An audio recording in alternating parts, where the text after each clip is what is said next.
Hey guys, welcome back to the AR YouTube channel. और आपने computer तो देखा ही होगा जो हमारे बहुत से कामों को चुटकियों में सॉल्व कर देता है। हमारा फोन भी तो एक कंप्यूटर ही है जो हमारे दैनिक जीवन के बहुत सारे काम करता है। आजकल तो कार्स में भी कंप्यूटर प्रोग्राम का यूज किया जाने लगा है, जिसमें से टेस्ला का नाम सबसे ऊपर आता है। इवन एयरक्राफ्ट्स में भी खुद का कंप्यूटर, खुद का आर्टिफिशियल इंटेलिजेंस होता है जो इतने बड़े प्लेन को भी कंट्रोल कर सकता है। पर कैसे, आखिर कौन सा कंप्यूटर होता है प्लेन में, जानेंगे बिल्कुल ही आसान भाषा में आज के इस वीडियो में।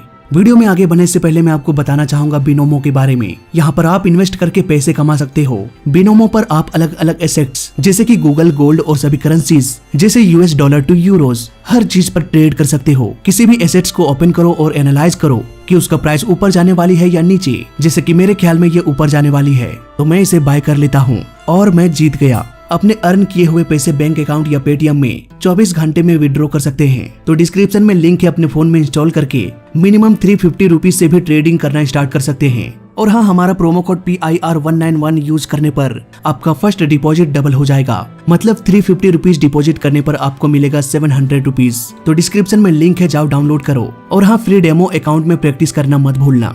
दोस्तों, प्लेन में जो कंप्यूटर होता है उसे हम FMC यानी कि फ्लाइट मैनेजमेंट कंप्यूटर कहते हैं। बहुत से लोग इसे FMS यानी कि फ्लाइट मैनेजमेंट सिस्टम के नाम से जानते हैं। इन दोनों को हम कुछ इस तरह से समझते हैं। FMC यानी कि फ्लाइट मैनेजमेंट कंप्यूटर को हम CPU मान लेते हैं, और FMS यानी कि फ्लाइट मैनेजमेंट सिस्टम एक पूरा सिस्टम होता है, जैसे कि मॉनिटर, माउस, कीबोर्ड, प्रिंटर, फलाना ढिमक्का, ये सब कुछ मिलकर एक कंप्यूटर बनता है।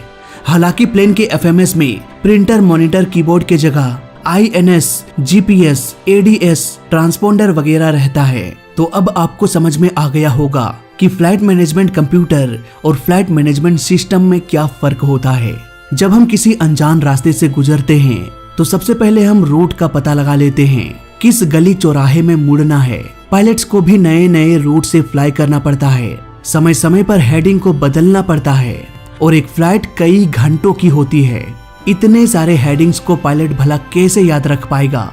ऊपर से ये प्लेन 30-35 हजार ऊपर फ्लाई करता है। इतने ऊंचाई पर गली चौराहे को देखा भी नहीं जा सकता, और अगर ढेर सारे क्लाउड्स हो तो फिर नीचे तो कुछ दिखाई ही नहीं देने वाला। एक इंसानी दिमाग इतने लंबे समय तक इतने सारे पॉइंट्स को एक सीक्वेंस में याद नहीं रख पाएगा। इसीलिए तो यहाँ पर कंप्यूटर की मदद लिया जाता है। टेक ऑफ से पहले ये प्लान कर लिया जाता है कि प्लेन को कब, कहां, कितने एल्टीट्यूड पर, कितने डिग्री के हेडिंग पर मुड़ना है। इस प्लान को हम फ्लाइट प्लान कहते हैं। CDU यानी कि कंट्रोल डिस्प्ले यूनिट में बहुत सारे बटन्स होते हैं। यहाँ पर इसकी हेल्प से पूरे फ्लाइट प्लान को डाला जाता है। ये CDU पायलट के सीट के बगल में ही होता है। फ्लाइट प्लान डालने के बाद फ्लाइट मैनेजमेंट सिस्टम को ये पता चल जाता है कि प्लेन को कहां, किस रास्ते से गुजारना है। ये फ्लाइट मैनेजमेंट सिस्टम बहुत ही एडवांस कंप्यूटर होता है, और ये बहुत सारे डेटा को एक्सेस कर सकता है, जैसे कि air data computer, IRS, INS, GPS, VOR, DME और भी बहुत सारे सेंसर से ये डाटा रिसीव करता है। और सारे डाटा को समझने के बाद ये कंप्यूटर ऑटोमेटिकली एक रास्ता दिखाता है जो एयरक्राफ्ट के लिए बेस्ट हो। फॉर एग्जाम्पल, एक प्लेन को किसी जगह पर जाना है और बीच में कहीं तूफानी बादल आ जाता है। ऐसे में वेदर रडार के मिले डाटा से FMS ये डिसाइड कर लेगा कि प्लेन को किस दिशा में ले जाना सुरक्षित रहेगा। इस तरह से प्लेन का कंप्यूटर ऐसे डिसीजन ले सकता है जो एक इंसान के द्वारा लेना थोड़ा मुश्किल हो जाता है। इसके अलावा कंप्यूटर के पास फुल्ली कमांड होता है कि ये प्लेन को ऊपर, नीचे, दाएं बाएं, स्लो फास्ट कर सकता है। यानी कि ये कंप्यूटर ऑटो पायलट को भी कंट्रोल करता है। यही वो कंप्यूटर होता है जो पायलट के द्वारा फ्लाइट प्लान डालने के बाद उसी हिसाब से प्लेन को उड़ाने लगता है जैसा कि पायलट ने कंप्यूटर में डाला था, और पूरा रास्ता ये कंप्यूटर ही प्लेन को उड़ाता रहता है। ऐसे में पायलट्स थोड़ा रिलैक्स कर लेते हैं और उन्हें थोड़ा आराम भी मिल जाता है। तभी तो आज के दौर की फ्लाइट्स 15-20 घंटे की भी होती है, फिर भी पायलट्स थकते नहीं।